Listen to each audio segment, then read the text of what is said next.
Jokowi berencana membentuk partai politik baru. Jokowi mengaku rencana pembentukan partai baru yang disebut Partai Super TBK atau Terbuka sedang dimatangkan. Meski demikian, Jokowi menyebut rencana pembentukan Partai Super Terbuka bisa terrealisasi, bisa juga tidak.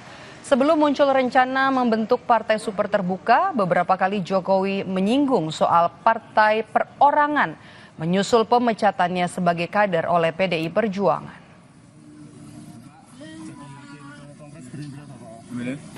Partai Super TBK itu kan bikin banyak orang ya masih dalam pematangan ya. artinya memang akan direalisasikan ya Pak ya?